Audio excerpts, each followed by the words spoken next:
ആവേശത്തോടെ ആരംഭിച്ച ആത്മീയ ഉണർവുകൾ പലതും അധികം നാൾ നീണ്ട് നിന്നില്ല. എന്തുകൊണ്ടായിരിക്കും? ചിന്തിക്കാം.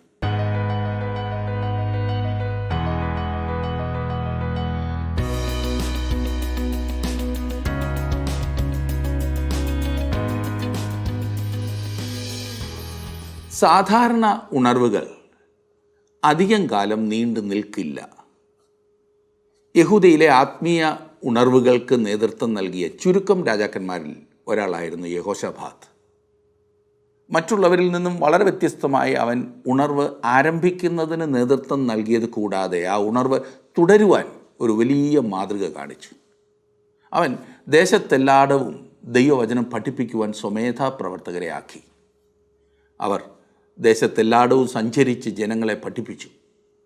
ചെറിയ ചെറിയ കൂട്ടങ്ങളായി പതിവായി കൂടി വന്ന് ദൈവവചനം ചർച്ച ചെയ്യുന്നത്, പഠിച്ച കാര്യങ്ങൾ മറ്റുള്ളവർക്ക് പറഞ്ഞു കൊടുക്കുന്നത് ബൈബിൾ പഠിക്കുവാനുള്ള ഒരു ഒന്നാന്തരം മാർഗമാകും. ആഴ്ചയിൽ ഒരിക്കൽ ഒരു പ്രസംഗം കേട്ടതുകൊണ്ട് ആരും ആത്മീയമായി വളരില്ല.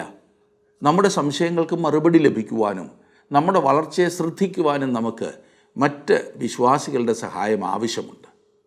യഹോശാഫാത്ത് അവൻ്റെ സമയത്ത് ഉണർവ് ഇപ്രകാരത്തിലാണ് മുൻപോട്ട് നയിച്ചത്. അതുകൊണ്ട് അത് നാളുകൾ നീണ്ടു നിന്നു. അതുതന്നെ നമുക്ക് ശ്രദ്ധിക്കാം.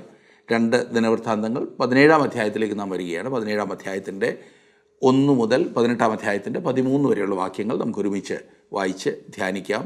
2 ദിനവൃത്താന്തങ്ങൾ 17-ാം അധ്യായം.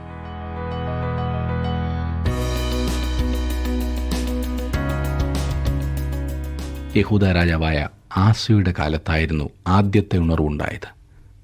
എന്നാൽ പിന്നീട് ആസ ദൈവത്തിൽ നിന്നും തെറ്റിപ്പോയതായി നാം കാണുന്നു. ദൈവത്തിൽ ആശ്രയിക്കാതെ സ്വന്തം കഴിവിൽ, സ്വന്തം ശക്തിയിൽ അവൻ ആശ്രയിക്കുവാൻ ശ്രമിച്ചു. ആദ്യം ശത്രുക്കൾ വന്നപ്പോൾ അവൻ ദൈവസന്നിധിയിൽ പോയി കിടന്ന് കരഞ്ഞു. എന്നാൽ പിന്നീട് അവൻ തൻ്റെ ബലം കൊണ്ട് തന്നെ ശത്രുവിനോട് നേരിടുവാൻ തയ്യാറായി. അത് അവൻ ഏറ്റവും വലിയ പരാജയത്തിലേക്ക് താഴ്ന്നു പോകുവാൻ ഇടയാക്കിയ ഒരു സംഭവമായി. 17 മുതൽ 20 വരെയുള്ള അധ്യായങ്ങളിൽ യഹൂദയിലുണ്ടായ രണ്ടാമത്തെ വലിയ ഉണർവാണ് നാം കാണുന്നത്. ആസയുടെ സമയത്തേതിനേക്കാൾ വളരെ വലിയ ഉണർവായിരുന്നു രണ്ടാമത്തേത്. ആസയുടെ മകനായിരുന്ന യഹോശാഫാത്ത് ആശ്ചര്യകരമാവണ്ണം ദൈവത്താൽ ഉപയോഗിക്കപ്പെട്ട ഒരു വ്യക്തിയാണ്. രാജാക്കന്മാരുടെ കാലയളവിൽ ദൈവത്തിൻ്റെ വീക്ഷണത്തിലുള്ള കാര്യങ്ങളും ആ സമയത്ത് ദൈവം പ്രധാനപ്പെട്ടതായി കരുതിയവയുമാണ് ദിനവൃത്താന്ത പുസ്തകങ്ങളിൽ ചേർത്തിരിക്കുന്നതെന്ന് നാം മറന്നു പോകരുത്. 17-ാം അധ്യായത്തിലേക്ക് നമുക്ക് വരാം. 17-ാം അധ്യായത്തിൻ്റെ ആദ്യ വാക്യത്തിൽ നാം വായിക്കുന്നത്, അവൻ്റെ മകനായ എന്ന് പറഞ്ഞാൽ ആസയുടെ മകനായ യഹോശാഫാത്ത് അവന് പകരം രാജാവായി. അവൻ ഇസ്രായേലിനെതിരെ പ്രബലനായി തീർന്നു. അതിൻ്റെ അർത്ഥം അവൻ ഇസ്രായേലിനെതിരെ യഹൂദയെ ശക്തമാക്കി എന്നത്രേ. ഇസ്രായേൽ എന്നതുകൊണ്ട് വടക്കേ രാജ്യമാണ് ഇവിടെ ഉദ്ദേശിക്കുന്നത്. 2-ാം വാക്യത്തിൽ കാണുന്നത്, അവൻ യഹൂദയിലെ ഉറപ്പുള്ള പട്ടണങ്ങളിലൊക്കെയും സൈന്യങ്ങളെയാക്കി. യഹൂദാദേശത്തും തൻ്റെ അപ്പനായ ആസ പിടിച്ച എഫ്രയീം പട്ടണങ്ങളിലും കാവൽ പട്ടാളങ്ങളെയുമാക്കി.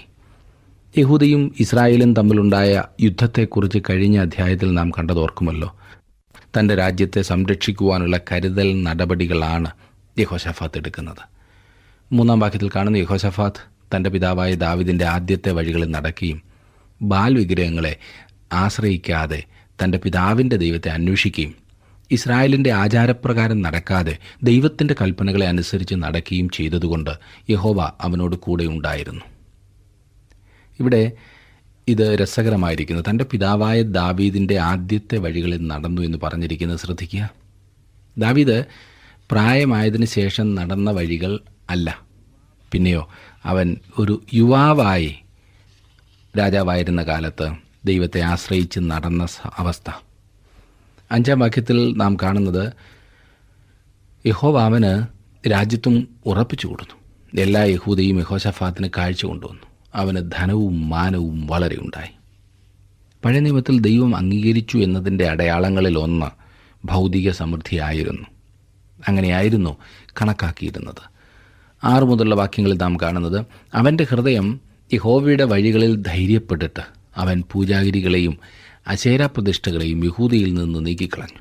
അവൻ തൻ്റെ വാഴ്ചയുടെ 3-ാം ആണ്ടിൽ യഹൂദ നഗരങ്ങളിൽ ഉപദേശിപ്പാനായിട്ട് ബെൻഹയിൽ ഓബദ്യാവ്, സക്കരിയാവ്, നെഥനയേൽ, മീഖ എന്നീ തൻ്റെ പ്രഭുക്കന്മാരെയും അവരോടുകൂടെ ശെമയ്യാവ്, നെഥന്യാവ്, സബദ്യാവ്, അസായൽ, ശെമീരാമോത്ത്, യഹോനാഥാൻ, അധോനിയാവ്, തോബിയാവ്, തോബ് അധോനിയാവ് എന്നീ ലേവ്യരെയും അവരോടുകൂടെ എലിശാമ, യഹോര എന്നീ പുരോഹിതന്മാരെയും അയച്ചു. അവർ യഹൂദയിൽ ഉപദേശിച്ച് യഹോവയുടെ ന്യായപ്രമാണ പുസ്തകവും അവരുടെ കയ്യിൽ ഉണ്ടായിരുന്നു. അവർ യഹൂദ നഗരങ്ങളിലൊക്കെയും സഞ്ചരിച്ച് ജനത്തെ ഉപദേശിച്ചു. എത്ര കൃത്യമായിട്ടാണ് ഇക്കാര്യങ്ങൾ എഴുതിയിരിക്കുന്നല്ലേ. യഹോശഫാത്ത് ചെയ്തത് എന്താകുന്നു എന്ന് മനസ്സിലായോ? അവനൊരു ബൈബിൾ പഠന പരിപാടി ആരംഭിച്ചു. ഇന്നത്തെ വിധത്തിൽ പറഞ്ഞാൽ ജീവസന്ദേശം പരിപാടി എന്ന് വേണമെങ്കിൽ പറയാം. അവൻ ലേവ്യരെ അയച്ചു. ഇന്നത്തേതുപോലുള്ള മാധ്യമങ്ങൾ ഇല്ലാതിരുന്നതിനാൽ ലേവ്യർ വ്യക്തിപരമായി പോയി പഠിപ്പിക്കേണ്ടതുണ്ടായിരുന്നു. യഹോശഫാത്ത് അവരെ ഒന്നും രണ്ടുമല്ല അയച്ചത്, പിന്നെയോ 100 കണക്കിന് പേരെ, ഒരുപക്ഷെ 1000 പേരെ അയച്ചു കാണും. അവർ രാജ്യം മുഴുവൻ നടന്ന് ദൈവവചനം പഠിപ്പിച്ചു. അതേ സുഹൃത്തെ, അതത്ര ഉണർവിൻ്റെ മാർഗം. കഴിഞ്ഞ ക്ലാസ്സിൽ നാം കണ്ടതാണില്ലേ, ആദ്യത്തെ പാലം അതാണ് ദൈവവചനം. സഭ ദൈവവചനത്തിലേക്ക് മടങ്ങി വരാത്തിടത്തോളം യഥാർത്ഥ ഉണർവ് കാണുവാൻ സാധിക്കില്ല. ദൈവവചനത്തിൽ അടിസ്ഥാനപ്പെട്ടതല്ല എങ്കിൽ സഭയ്ക്കുള്ളിലോ പുറത്തോ ഉള്ള എല്ലാ പ്രസ്ഥാനങ്ങളും പാഴ്വേലയായിത്തീരും. ഇന്ന് അതിമഹത്തായ കാര്യങ്ങൾ സംഭവിക്കുന്നുണ്ട്. ചിലത് സഭയ്ക്കുള്ളിലാണ്, മറ്റു ചിലത് സംഘടിത സഭയ്ക്കു വെളിയിലും. അവ ദൈവവചനത്തിൽ വേരൂന്നിയതാകുന്നു എങ്കിൽ ഫലം ഉണർവായിരിക്കും, ആത്മീയ ഉണർവ്. ദൈവവചനം പഠിപ്പിച്ചപ്പോൾ ഉണ്ടായ പ്രതികരണം ശ്രദ്ധിച്ചേ. 10 മുതലുള്ള വാക്യങ്ങൾ. യഹോവയിങ്കൽ നിന്നു ഒരു ഭീതി യഹൂദയ്ക്ക് ചുറ്റുമുള്ള ദേശങ്ങളിലെ സകല രാജ്യങ്ങളിന്മേലും വീണിരുന്നതുകൊണ്ട് അവർ യഹോശാഫാത്തിനോട് യുദ്ധം ചെയ്തില്ല. ഫെലിസ്തീനിലും ചിലർ യഹോശാഫാത്തിന് കാഴ്ചയും കപ്പമായി വെള്ളിയും കൊണ്ടുവന്നു.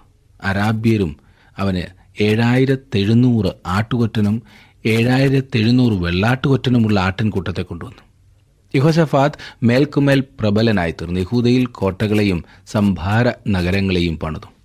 തനിക്ക് മറ്റ് രാജ്യങ്ങളിൽ നിന്നും കൊണ്ടുവന്ന സമ്മാനങ്ങൾ വയ്ക്കുവാൻ വലിയ സംഭാര നഗരങ്ങളെ തന്നെ പണിയേണ്ടി വന്നു. അതെ, ഈ മനുഷ്യൻ ദൈവത്താൽ അതിശയകരമാവണ്ണം ഉപയോഗിക്കപ്പെടുന്നു. യഹൂദയിൽ ഉണർവുണ്ടായപ്പോൾ അതിൻ്റെ പ്രതിഫലനം ചുറ്റുമുള്ള എല്ലാ രാജ്യങ്ങളിലും ഉണ്ടായി. അത് എപ്പോഴും അങ്ങനെയാണ്. ഉണർവ് വ്യാപിക്കുന്നു. ദാവീദിൻ്റെ ജന്മശത്രുക്കളായിരുന്ന ഫെലിസ്ത്യർ പോലും യഹോശഫാത്തിനോട് സൗഹാർദ്ദത്തിലാകുകയും കാഴ്ചകളും വെള്ളിയും അവന് നൽകുകയും ചെയ്തു. അത് അറേബ്യക്കാരിൽ പോലും ചലനമുണ്ടാക്കിയെന്ന് നാം കാണുന്നു. എത്ര മനോഹരമായിരിക്കുന്നല്ലേ. ഒരു ഉണർവ് രാഷ്ട്രങ്ങളെ തമ്മിൽ അടുപ്പിക്കും, കുടുംബങ്ങൾ തമ്മിൽ അടുത്തു വരുവാനിടയായിത്തീരും. അവർ മൃഗങ്ങളെ കൂട്ടമായി അവന് നൽകിയെന്ന് നാം വായിക്കുന്നു. ഈ ഭാഗത്ത് നിങ്ങൾ ശ്രദ്ധിച്ച് കാണും, അവനെതിരെ ആരും യുദ്ധത്തിന് വരുന്നില്ല.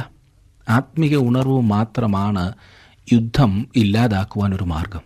യുദ്ധവിരുദ്ധ സമരങ്ങൾ നടത്തിയാൽ ആരും യുദ്ധം നിർത്തില്ല. ഒരു രാഷ്ട്രം സമാധാനമുണ്ടാകുവാൻ ആഗ്രഹിക്കുന്നെങ്കിൽ അത് ദൈവത്തിങ്കിലേക്ക് തിരിയണം. ജീവനുള്ള ദൈവത്തിങ്കിലേക്ക് തിരിഞ്ഞ് അവനിൽ ആശ്രയിക്കണം. അതാണ് ദൈവത്തിൻ്റെ മാർഗം എന്നും അതങ്ങനെ തന്നെയായിരുന്നു. ഒരു രാഷ്ട്രം നിരന്തരമായി യുദ്ധത്തിലാകുന്നെങ്കിൽ ആ രാഷ്ട്രം ദൈവത്തിൽ നിന്നും മാറിപ്പോയിരിക്കാം. 13-ാം വാക്യത്തിൽ നാം വായിക്കുന്നത്, അവന് യഹൂദ നഗരങ്ങളിൽ വളരെ പ്രവൃത്തി ഉണ്ടായിരുന്നു. പരാക്രമശാലികളായ യോദ്ധാക്കൾ യെരൂശലേമിൽ ഉണ്ടായിരുന്നു. ഇതൊരു സമാധാനത്തിൻ്റെ സമയമായിരുന്നു. എന്നാൽ കരുതൽ എന്ന പോലെ യഹോശഫാത്ത് ഒരു സൈന്യത്തെ സൂക്ഷിച്ചിരുന്നു. അവിടുത്തെ സഹസ്രാധിപന്മാരുടെ പേരുകൾ അടുത്ത വാക്യങ്ങളിൽ പറഞ്ഞിരിക്കുന്നു. അവനൊരു വലിയ ഭരണാധികാരി തന്നെയായിരുന്നു. ഏതെങ്കിലും വിധത്തിൽ ശത്രു ആക്രമിച്ചാൽ എന്ന് കരുതി അവൻ എല്ലാ സംരക്ഷണ സേനയെയും ഒരുക്കിയിരുന്നു. എന്നാൽ ദൈവം അവന് സമാധാനം നൽകി. 19-ാം വാക്യം നോക്കിക്കാട്ടെ. രാജാവ് യഹൂദയിലൊക്കെയും ഉറപ്പുള്ള പട്ടണങ്ങളിൽ ആക്കിയിരുന്നവരെ കൂടാതെ രാജാവിന് സേവ ചെയ്തു വന്നവർ ഇവർ തന്നെ. എല്ലാ വിധത്തിലും യഹോശഫാത്ത് മഹാനായൊരു വ്യക്തിയായിരുന്നു. എന്നാൽ ഇനിയും അവിശ്വസനീയമായതെന്തോ അവൻ ചെയ്യുന്നതായി നാം കാണുന്നു. ആസ അങ്ങനെ അവൻ്റെ ജീവിതത്തിൻ്റെ ഏതാണ്ട് അവസാന സമയത്ത് ദൈവത്തിൽ ആശ്രയിക്കാതെ അവിശ്വസിച്ചു. ഇവിടെയും അതുപോലെ നാം ചിന്തിക്കാൻ തന്നെ പ്രയാസപ്പെടുന്ന ഒരു കാര്യം സംഭവിക്കുന്നു. 18-ാം അധ്യായത്തിൻ്റെ 1-ാം വാക്യം. യഹോശഫാത്തിന് ധനവും മാനവും വളരെ ഉണ്ടായിരുന്നു. അവൻ ആഹാബിനോട് സംബന്ധം കൂടി. യഹോശഫാത്ത് ആഹാബിനോട് കൂട്ടുകൂടി. ഇവർ രണ്ടുപേരെ പോലെ വ്യത്യസ്ത സ്വഭാവങ്ങളുള്ള രണ്ടുപേരെ എനിക്കറിയില്ല കേട്ടോ. രണ്ടാമാക്കി നോക്കി. ചില സംവത്സരം കഴിഞ്ഞ ശേഷം അവൻ ശമരിയിൽ ആഹാബിൻ്റെ അടുക്കൽ ചെന്നു. ആഹാബ് അവനും കൂടെയുണ്ടായിരുന്ന ജനത്തിനും വേണ്ടി വളരെ ആടുകളെയും കാളകളെയും അറുത്തു. ഗിലെയാദിലെ രാമോത്തിലേക്ക് തന്നോടുകൂടെ ചെല്ലേണ്ടതിന് അവനെ വശീകരിച്ചു. ഇത് അവിശ്വസനീയമായി തോന്നുന്നു. തിരുവചനത്തിൻ്റെ താളുകളിലോ മറ്റെവിടെയോ രേഖപ്പെടുത്തിയിട്ടുള്ള കൂട്ടുകെട്ടിൽ ഏറ്റവും വിചിത്രമായ ഒന്നത്ര ഇത്. രാത്രിയും പകലും ഒരു സമയത്ത്, അല്ലെങ്കിൽ ഇരുളും വെളിച്ചവും ഒരുമിച്ച് എന്ന് പറയുന്നത് പോലെ തന്നെയാണിത്. ഇവ രണ്ടും കൂടി എങ്ങനെ ഒരുമിച്ച് വരുമെന്നുള്ളത് നിഗൂഢതയാണ്. സാധ്യമല്ലേ? അവർക്ക് ആത്മീകമായി പൊതുവിൽ ഒന്നുമില്ല. വ്യക്തിപരമായി യഹോശാഫാത്ത് വളരെയേറെ ദൈവഭയമുള്ളൊരു രാജാവാണ്. തൻ്റെ രാജ്യത്തുണർവ് കൊണ്ടുവരുവാൻ കാരണമായി തീർന്നതും യഹോശാഫാത്താണ്. അവൻ ദൈവത്തെ സ്നേഹിക്കുന്നു, ദൈവവചനത്തെ സ്നേഹിക്കുന്നു. അവൻ ആത്മീയനായൊരു വ്യക്തിയാണ്. എന്നാൽ ആഹാബോ അഭക്തനായൊരു മനുഷ്യൻ. അവൻ ദൈവത്തെ വെറുത്തിരുന്നു. അവനെ തന്നെ വിഗ്രഹാരാധനയ്ക്കും അസാൻമാർഗികതയ്ക്കും വിറ്റിരുന്നു. ഇവർ രണ്ടും കൂടി എങ്ങനെയാണ് സഖ്യതയുണ്ടാകുന്നത്? അവർക്കെങ്ങനെ അന്യോന്യം ഉള്ള കൂട്ട് ആസ്വദിക്കുവാൻ കഴിയും?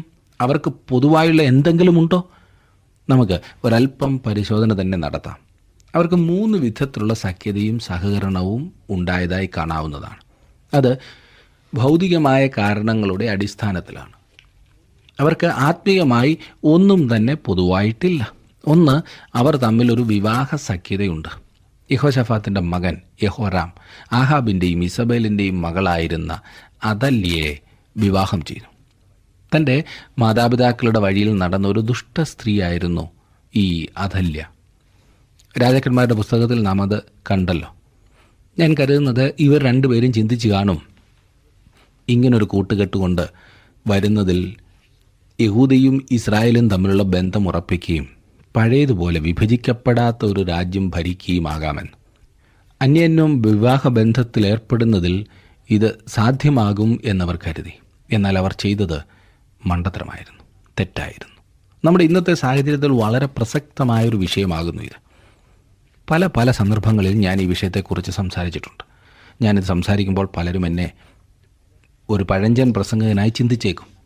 എന്നാൽ അത് നല്ല കാര്യമാണല്ലോ. പഴയ പ്രസംഗകരാണല്ലോ ഏറ്റവും അധികം പ്രയോജനപ്പെട്ടിട്ടുള്ളതില്ലേ? എന്നാൽ ദൈവവചനത്തിൽ വളരെ വ്യക്തമായി സംസാരിച്ചിട്ടുള്ള വിഷയത്തെ ഗൗനിക്കാതെ പോകുന്നത് എൻ്റെ ഭാഗത്ത് ശരിയല്ലല്ലോ. ഏതൊരു സാഹചര്യത്തിലും ഒരു വിശ്വാസിയും അവിശ്വാസിയും തമ്മിൽ വിവാഹബന്ധത്തിൽ ഒന്നാകുവാൻ പാടില്ല. ഒരു വിശ്വാസി അവിശ്വാസിയെ വിവാഹം ചെയ്യുന്നത് വചനവിരുദ്ധമാണ്. അവിശ്വാസി എന്ന് ഞാൻ പറഞ്ഞത് കർത്താവായ യേശുക്രിസ്തുവിനെ സ്വന്തം രക്ഷിതാവായി സ്വീകരിച്ചിട്ടില്ലാത്തൊരു വ്യക്തി.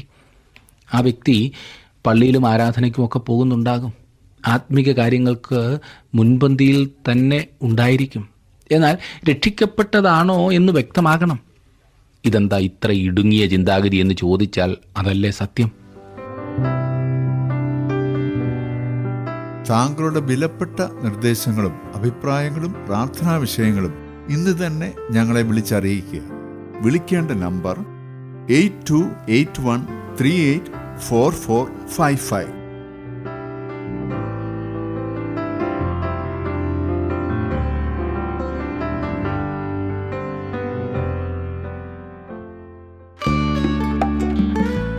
ഇന്നത്തെ പ്രോഗ്രാം താങ്കൾക്ക് ഇഷ്ടപ്പെട്ടുവോ?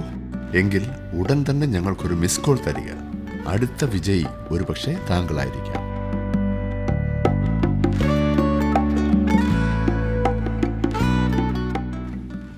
രണ്ട് പ്രമാണങ്ങളിൽ നിൽക്കുന്നവർ തമ്മിൽ ജീവപര്യന്തമുള്ള ഒരു ബന്ധത്തിൽ എത്തിയെന്നാൽ എങ്ങനെ മുൻപോട്ട് പോകാനാവും?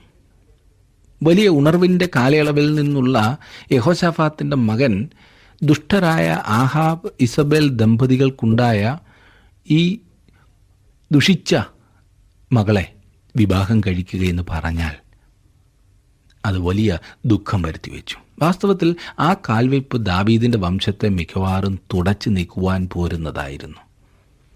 ഇത് എത്ര ശോചനീയമായിട്ടുള്ള ഒരു അനുഭവമില്ലേ? എന്നാൽ ഓർക്കൂ, ഇതേ അനുഭവം ഇന്ന് അനേകം കുടുംബങ്ങളിലും കാണുവാൻ സാധിക്കും. ഞാൻ ഉദ്ദേശിച്ചത് ഒരു ദൈവപൈതൽ അല്ലാത്ത വ്യക്തിയുമായി വിവാഹബന്ധത്തിൽ ഏർപ്പെടുന്നതിനെയാണ്. ദൈവപൈതൽ ആയിട്ടില്ലാത്തവർക്ക് തങ്ങളുടെ ഇഷ്ടം പോലെ ആകാം. കൂടുതൽ ദുഃഖപര്യവസാനിയായ കുടുംബങ്ങൾ, ഹൃദയവേദന, തകർന്ന ഹൃദയങ്ങൾ, ചിതറിയ ജീവിതങ്ങൾ, വഴിതെറ്റിയ കുട്ടികൾ, അങ്ങനെ പലതും പലതും ഈ ഒരൊറ്റ കാരണത്താൽ ഉണ്ടായിട്ടുള്ളത് എനിക്കറിയാം, നിങ്ങൾക്കും അറിയാമല്ലോ. അറിഞ്ഞ സത്യത്തെ അവഗണിച്ചത് അതുകൊണ്ട് നൽകേണ്ടി വന്ന വില. ഇതൊരു ചെറിയ കാര്യമെന്ന് പറഞ്ഞ് തള്ളിക്കളയുവാൻ ആർക്കും കഴിയുകയില്ല. ഒരു വിശ്വാസിയെ അവിശ്വാസിക്ക് പകയ്ക്കുവാൻ മാത്രമേ സാധിക്കൂ. ആദ്യത്തെ സ്നേഹവും ഒക്കെ കഴിയുമ്പോൾ പിന്നെ എല്ലാം തെറ്റിയതാകും. അതൊരു കുടുക്ക് തന്നെയാണ്, ഇല്ലേ? യെഹോശഫാത്തിനും ആഹാബിനും രണ്ടാമതായി ഉണ്ടായിരുന്ന ആ സംബന്ധം ഒരു കച്ചവട സഖ്യതയായിരുന്നു. അവർ ഒരുമിച്ച് തർസീസിലേക്ക് കപ്പലുകൾ അയക്കുന്നതായി 1 രാജാക്കന്മാർ 22-ാം അധ്യായത്തിൽ നാം വായിക്കുന്നു. കച്ചവടത്തിനു വേണ്ടി അയച്ച ഈ കപ്പലുകളിൽ ധാന്യവും സ്വർണവും കൊണ്ടുവന്നു. എന്നാൽ ഒരു കപ്പൽ ഛേദം ഉണ്ടാകുകയും അവരുടെ സാധനങ്ങളെല്ലാം നഷ്ടപ്പെടുകയും ചെയ്തു. ഈ സഖ്യതയെ അനുഗ്രഹിക്കുവാൻ ദൈവത്തിന് കഴിയുകയില്ല. കാരണം ഇത് ദൈവിക പ്രമാണങ്ങൾക്കെതിരാണ്. മൂന്നാമതായി യെഹോശഫാത്തും ആഹാബും തമ്മിൽ ഒരു സൈനിക സഖ്യത ഉണ്ടായി. ആഹാബ് ആരാമുമായി രസത്തിലായിരുന്നില്ല. അതിനാൽ തന്നോടുകൂടെ രാമോത്ത് ഗിലെയാദിലേക്ക് ചെല്ലുവാൻ ആഹാബ് യെഹോശഫാത്തിനോട് ആവശ്യപ്പെട്ടു. കാളകളെയും ആടുകളെയും വളരെ അറുത്ത് ആഹാബ് യെഹോശഫാത്തിന് വലിയൊരു വിരുന്നൊരുക്കി. അങ്ങനെ അവൻ യെഹോശഫാത്തിനെ നിർബന്ധിച്ചു എന്ന് കാണുന്നു. യെഹോശഫാത്ത് ഇപ്പോൾ എവിടെയാണ് ഇരിക്കുന്നത് എന്ന് ശ്രദ്ധിച്ചോ? അതെ, പരിഹാസികളുടെ ഇരിപ്പിടത്തിൽ. വടക്കേ രാജ്യത്തിലെ സൈന്യത്തിന് തെക്കേ രാജ്യത്തിനെതിരെ നേടുവാൻ സാധിക്കാതിരുന്ന കാര്യം ആരാബിനോട് യുദ്ധത്തിന് യെഹോശഫാത്തിനെ ഉൾപ്പെടുത്തുക വഴി ആഹാബ് സാധിച്ചു. ഇന്ന് ഇതുപോലുള്ള കൂട്ടുകെട്ടുകൾ നമുക്ക് കാണാവുന്നതാണ്. ഒരിക്കലും ചെയ്യരുതാത്ത കൂട്ടുകെട്ടുകൾ, ദൈവം ഒരിക്കലും അനുഗ്രഹിക്കാത്ത കൂട്ടുകെട്ടുകൾ. വെട്ടിൽ വീഴ്ത്തുന്നു എന്ന് പറയാറില്ലേ, അതുതന്നെ.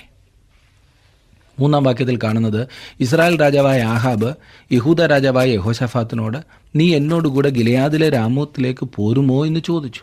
അവനവനോട്, ഞാനും നീയും എൻ്റെ ജനവും നിൻ്റെ ജനവും ഒരുപോലെയല്ലോ, ഞങ്ങൾ നിന്നോടുകൂടെ യുദ്ധത്തിന് പോരാം എന്ന് പറഞ്ഞു.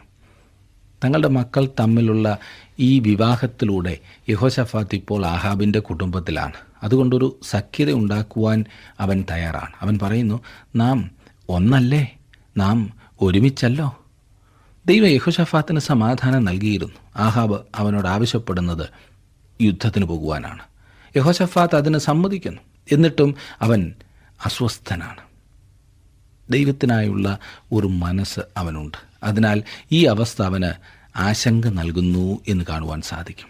4-ാം വാക്യത്തിൽ നാം കാണുന്നത്, യെഹോശഫാത്ത് ഇസ്രായേൽ രാജാവിനോട്, ഇന്ന് യഹോവയുടെ അരുളപ്പാട് ചോദിച്ചാലും എന്ന് പറഞ്ഞു.